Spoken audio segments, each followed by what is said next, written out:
have that faith.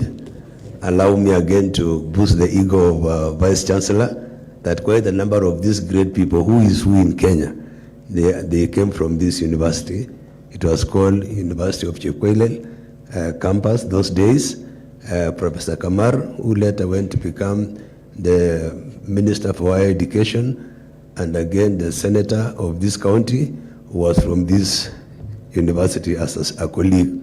Again, Professor Lonyangapuo, who was the principal here, left to become a senator, a governor, and many things, was from this place. Who else? There are very many. Jonathan B. was in a very small office, Dean of Students office, and was fished out to go to read further. Now I'm coming back as Dr. B. That time I was just a small fellow in the village here, and after taking the heat seriously on education, now I have a PhD in project planning and management, Kisii University. Here again we have Chebunet, who was a staff here, now CEC, and very many others in the world of academia. Okinas Koech, Professor, the VC of Kabianga, and let me note, the list is very long. Allow me, Your Excellency, to read this small speech, not small but highly concentrated, but I will just jump some pages because I'm not used to this long speech. That this is a speech by His Excellency Kenneth Lusaka, EGH, Governor Bungoma County, and Chairperson, Council of Governors, Agriculture, Livestock, and Cooperatives Committee, where I am a member. During the launch of the Integrated Natural Resources Management Program, Eldoret was in Gishu County on the 17th July 2026. You know he's my chairman and I know he's following, so I have to be very careful so that when he stops becoming chairman, I become one. That's how to succeed others. You become very humble.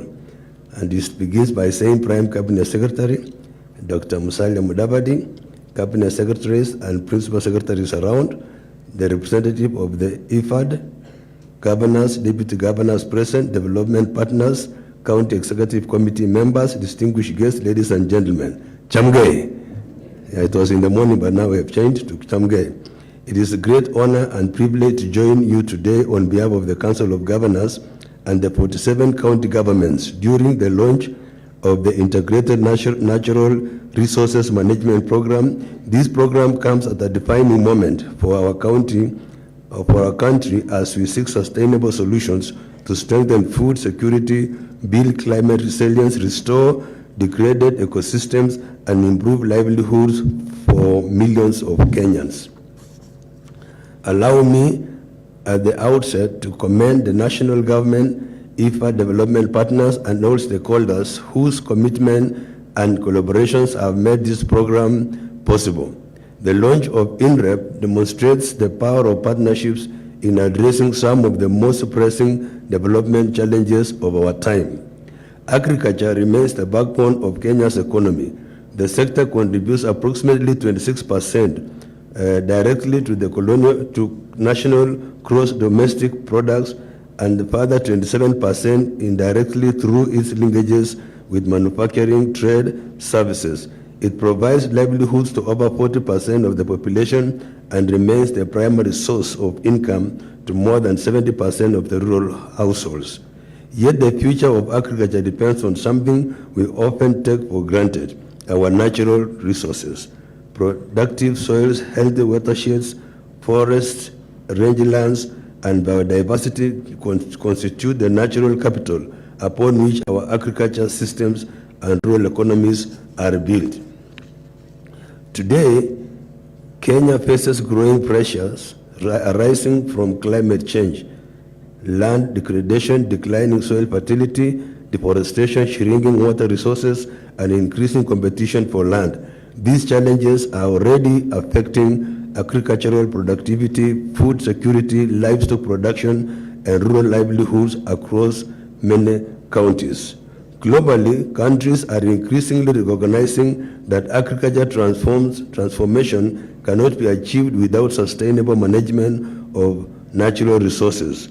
From Ethiopia's watershed restoration programs and Rwanda's landscape management initiatives to China's ecological restoration investments and Brazil's sustainable agriculture programs, Successful agricultural economies have demonstrated that restoration of ecosystems, increasing agricultural productivity are mutually reinforcing goals. The global evidence is compelling. Let me leave this one because that talks about we are in Kenya and in Uasin Gishu.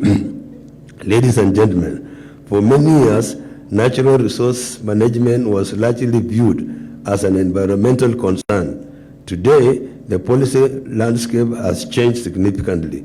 The natural resource management is now recognized as an economic growth strategy, a food system strategy, a climate adaptation strategy, and a pathway to sustainable development. And I want to agree with PS Dr. Rono that things have changed. The last time you came, there was some rain that came early in January, and it looked like we were going to grow maize before the time. We always grow maize around April, May, around that time. But this time the rains came earlier, and I'm happy you came with Engineer Ngeno, who assured us that there will be rain up to May. But for some reason, the rain disappeared from nowhere.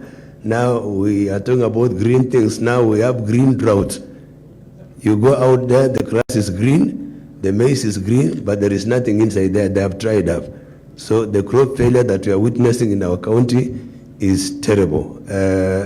In Uasin Gishu and Trans Nzoia, I've seen the CC member for agriculture, Trans Nzoia and Uasin Gishu, and part of Bungoma, and slightly part of Kakamega, Upper Luguyani and Lugari. This is where you call the bread basket of Kenya. But just walk around there now, you will be shocked. Every maize is disappointed. We don't know why. Just because of this climate thing. Tabia ya inji imeleta tabia mbaya. Tabia ya inji imekuwa tabia mbaya. So I think we will do something about it. And the launch of INREP therefore represents an important policy shift.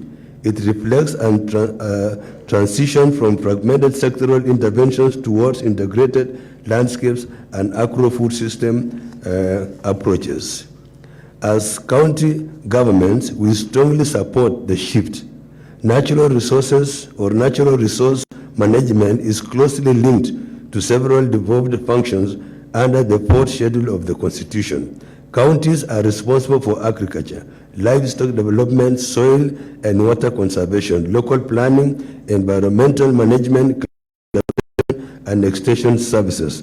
Consequently, county governments are at the front line of addressing the challenges of land degradation, water scarcity, declining productivity, and climate vulnerability. And I want to thank our champion, Dr. Chris Kipto, and CS Murkomen for the initiatives you have started. This time now we depend on Elgeyo Marakwet hills, those hills around Kaptagat all the way to Cherangani hills. That's where we get our water. That's where we survive. And we want to say we will agree with Dr. Kipto, Chris Kipto. When we had that landslide in Elgeyo Marakwet, you made a statement which I kept on thinking about it, that nature can be very unforgiving, especially when you misbehave around. The nature knows how to punish you, and the way it punishes you, just make killing you so that you don't make a mistake again. So I think what we need to do to save ourselves, let us grow these trees, let us take care of our environment and the ecosystem around that. As a county government, the sustainable utilization of natural resources is therefore no option. It is not optional. It is a strategic imperative. Without a healthy ecosystem, productive soils, and secure water resources, our efforts to achieve food security, create jobs, attract investment, and grow county economies will not be sustainable. The Council of Governors views INREP as a critical enabler of agri-food systems transformation. Healthy ecosystems form the foundation of resilient food systems. Sustainable management of natural resources contributes directly to improved food and nutritional security, increased agricultural productivity, and enhanced water availability, climate resilience, and sustainable livelihoods. The program complements ongoing national and county investments under the National Agricultural Value Chain Development Project, NAPCDP, and under the Food System Resilience Program, FSRP, and the Kenya Livestock Commercialization Program, KELCOP, the County Aggregation Industrial Parks, KIPES initiative, and other county-led agricultural transformation programs. And I want to announce to the people of Uasin Gishu that our county aggregation industrial park is around 90% completion, and very soon we will embark on very serious campaign on emphasizing on the value chains that we require to make that KIPE operational. So we will deal with milk, we will deal with cereals, we are talking about potatoes, we are talking about green leaves, we are talking about coffee, and I want to thank Chris again. I learned many things from you. The problem with you, you're not a noisemaker like me, but you just do a lot.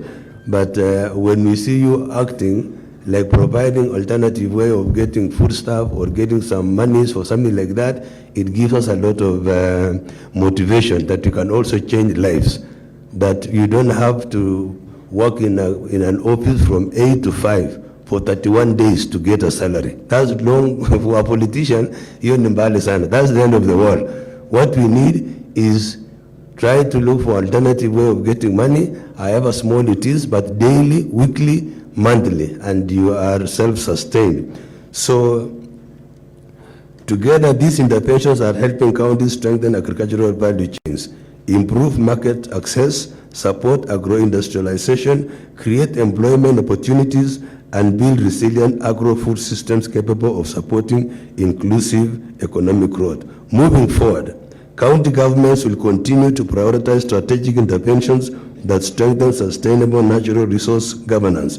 These include landscape restoration, watershed protection, climate-smart agriculture, and sustainable rangeland management, agroforestry, soil fertility improvement, water resource management, and community-led conservation initiatives.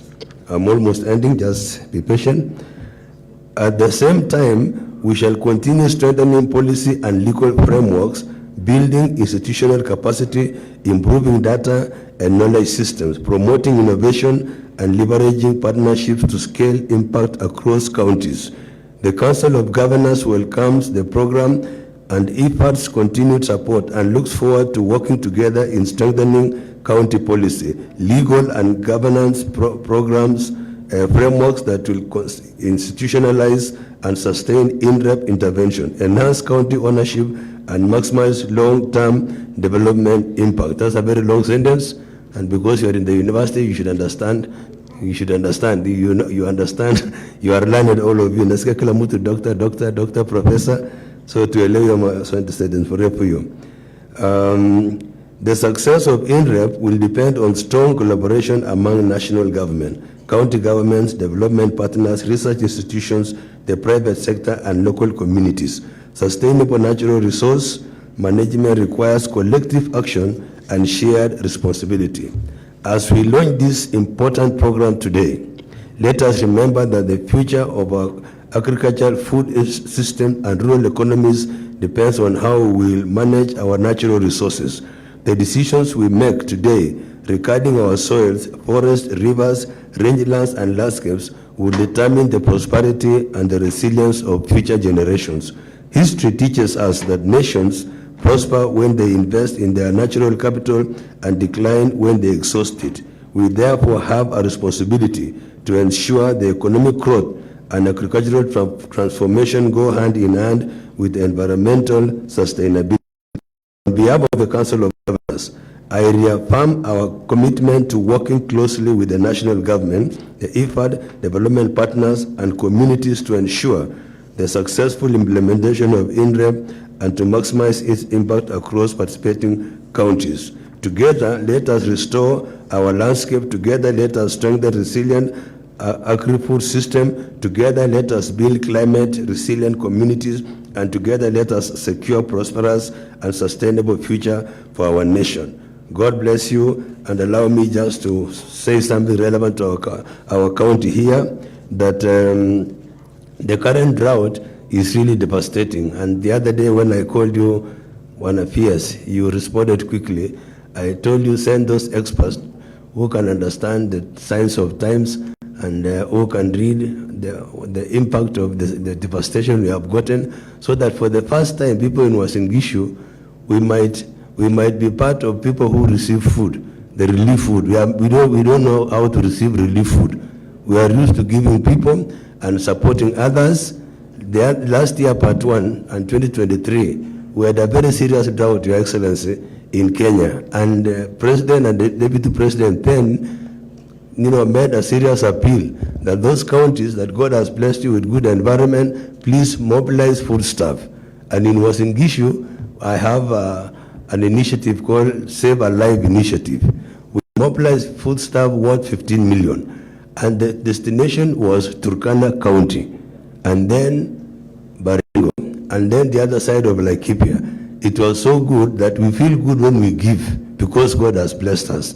And we did it together with faith-based communities, together with professionals and the farmers. This time round, they might do it for us also, because from the way I see the farm, in fact, these farmers, they don't go to their farms during the day, wanapitia usiku, because you cannot help when you see the maize yearning for water which is not there, simply because tabia ya nchi imekuwa tabia mbaya kwa mkulima. So I think, Your Excellency, as we move forward this time, I would wish that wale wakulima, aje niseme kwa Kiswahili, ambao walitumia pesa kutoka kwa kuomba pesa kwa loans ya mabenki na zile za AFC na zile zingine, tafadhali wana PS, tafuta njia ya kukompensate hao watu na kufuta hiyo loan ipotee.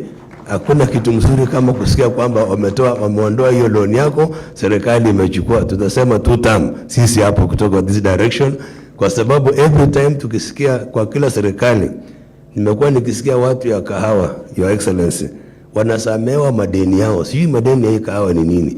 Unasikia bilioni 5, bilioni 9, bilioni ngapi, tangu wakati ya Moi akafutia hawa, haikuisha. Kibaki akakuja akatoa, haiishi. Juzi Uhuru anatoa, President juzi, kiangalia juzi ya budget ya juzi ametoa karibu 6.8 billion. Hata sisi wakulima wa mahindi na ngano na ile ya viazi na mboga, kama tuko na deni, ondoa yetu pia, kwa sababu hata sisi tunachangia kwa uchumi ya Kenya. Nani anapinga hiyo? Semeni tu tamka governor. Very kuna kwa president pia. So tunasema this time round 60% of our whatever crops is affected, so compensation is required. We also want to thank the INREP for making Eldoret headquarters their headquarters. This is a very safe place to be. Eldoret is a home of many people. Here is the chair for the city county yetu. And when you realize that everybody lives here, including member of parliament, KO South, most of them have interest here. Even some governors and some MPs and leaders from Western Kenya, they live here. During the day, they go back to their homes. In the evening, they are day scholars actually. So wherever they come, this is their home. And I want to assure INREP that this place is safe. We are very peaceful people. The noise you hear is just politics, but it doesn't really make sense. But when it comes to real issues, we are very serious people, very hospitable. And remember, in the neighborhood lives the President of the Republic of Kenya. So you are safe. And in my left, kuna jeshi, kambi la jeshi hapa, the barracks, there is no problem. And then with the other side, Murkomen and his interior things are taking care of us, no bandits everywhere. The Nandi County have enough supply of food. We are happy people. So this is a right place to choose. We are also headquarters of North Rift Economic of other 8 counties. So we want to say karibuni sana. And then the value chains that you have discussed really mirrors what my Nguso Kumi stands for. That dairy processing plant, we are the first county to provide for early learners. I have put it, wanakunya maziwa twice a week, and Thursday. Said, why can't we mobilize our farmers through their cooperatives? We do a processing plant, we package this milk, hizi pesa zinaenda around. Sinito nini hiyo report kwa mkulima, kwa mdomo ya mtoto, kwa serikali, kwa mkulima inaenda na mpaka siku ile mahali tunajiweza. Ya pili is the chicken apoto. Anasikia sasa hapa tuko na mambo ya poultry. Hii ni kazi kidogo kidogo ya wamama, tunasema ni ya wamama. So wamama nitawapangia wale wa Uasin Gishu jinsi through my MCS and others tuwatafutie tule tu watoto wa kuku, tunaita nini hizo vitu? chicks viparanga ama wafaransa, tunawaletea nyinyi hizo vitu alafu msaidiane nayo. Hakuna kitu kama kuku kwa mama, ni kama security, ni kama karanta fulani. Mayai kitokea mbio kutoka kwa mahali yametekewa mpaka kwa duka, unaleta sukari nusu kilo, alafu kuku yenyewe ni kama sasa hiyo ndio yenyewe. Ukiuza siku hizi ni 1,500. So ile hapo ya kuchinja kuku tumeleta hapa Eldoret, inachinja kuku 500 kwa wanawa. So hata mkifuga kuku nyinyi wote tutaweza kuchinja hiyo kuku, kuchinja ama kufanya nini? Kuchinja na kupasua na kuhakikisha tunapea wapi. Kuna market kubwa sana hapa Eldoret, tuko na so many hotels na watu wanakula kwa bidii, wanakula kweli. Huwezi enda kwa hoteli usione mtu akikula. Hakuna mwenye anakaa tu chini hivi na hawakuli hivi. Mambo ya githeri si sana.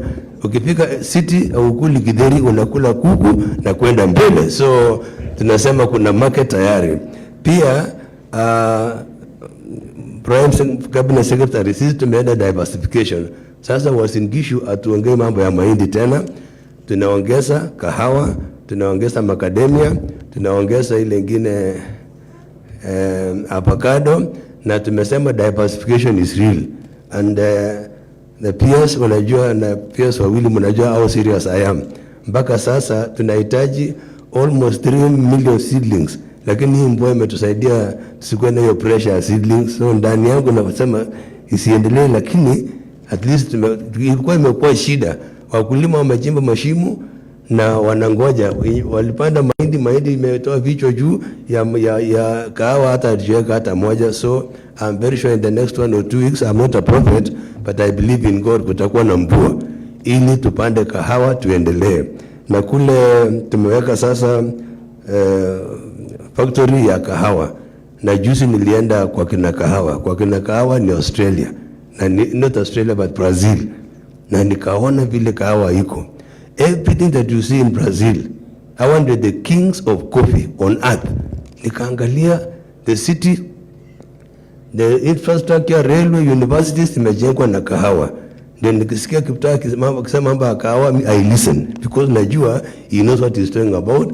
Kwa sababu hailipwi na Kenya shillings, inalipwa na dollars. Kahawa ni dollars, na tumehama huko na tunaona sasa that is the way to go. Kama kuna kitu wataongea juu yangu baada ya mimi kumaliza hii mambo ya dunia, hata nikiwa mbinguni, nafikiri mbinguni tunakaa tukiangalia chini mahali ulikuwa naishi, ndio sikao nasema mti ya kahawa ni koti moja, ndio furahi sana. I might come down, bless you, and I go up. So tafadhali sisi tuende kwa hii laini. So tayari tumejenga factory ya kahawa, inaendelea. Nimeenda nikatafuta hiyo mashine ya kushaga, iko kwa Hisense, inakuja tukamilisha. Hiyo ni njia ya kuempower watu. Alafu hapa Uasin Gishu Ainabkoi area ni watu wanategemea viazi.